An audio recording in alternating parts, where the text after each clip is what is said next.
Greetings my lords and my ladies, GMNikson is here, and tonight I would like to tell you about the differences between Conquest and earlier seasons KvK, to help newer players to get around easily and not get confused.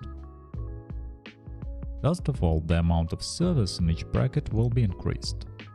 It is not a constant number and can vary.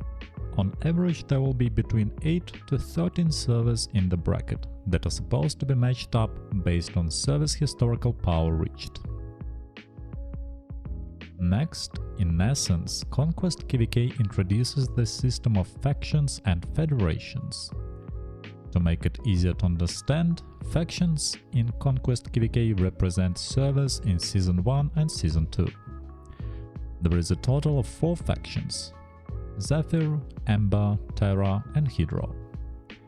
8 highest in power alliances from participating servers will be assigned to one of the factions randomly, while the rest of alliances can pick one of the factions manually. After entering KvK, you will be tied to the faction of your alliance for the rest of the event. Federations are an extended form of alliances. Each federation can hold up to 4 alliances from the same faction. Members of the federation can garrison each other, join rallies, defend towers and receive bonuses from the cities the federation controls. Members of the federation can't build towers of other alliances and don't receive gathering bonuses from the cities controlled by other alliances in the federation. Another difference is that each alliance can hold up to 5 cities only, so the federation can hold up to 20 cities in total. Finally, the duration of the Conquest KvK is shorter than those in the previous seasons. On average, it lasts around 28 to 30 days, with shorter breaks between chronicles. Let's move over to the KvK map now. As you can see, starting positions are slightly different as well. Each faction starts in one of the corner zones.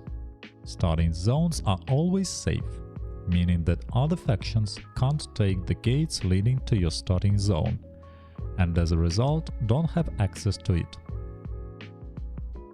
You can't launch attacks or gather resources outside your starting zone while staying inside. One more Conquest KvK restriction that revolves around starting zone is that first thermal tower can only be placed within the borders of your starting zone. If we take a look at the world screen, we can find a new weather forecast tab. Each zone will have a different weather every day. The effects of the weather either increase or reduce thermal tower's effective range or affect your resource gathering speed. Overall, weather doesn't affect the gameplay very much. If you click on the Achievements tab, you will be able to access new Legion Battle Pass or Expedition Battle Pass. You accumulate Battle Pass experience points by completing achievements. Premium version of the Battle Pass costs $50 and will grant you access to KvK's skills selection chest. There are also a number of events over the course of the KvK. Momentum Gathered and Work Together will launch during starting week of the KvK. Momentum Gathered is a personal event that requires you to gather resources, kill gnomes and accumulate honor. Each milestone will award you with speed-ups, resources and, more importantly, KvK special buffs. They work as normal military buffs but are only obtainable here and usable in the Legion of Frostborne. Make sure to get them all, especially if you are going into heavy fighting KvK.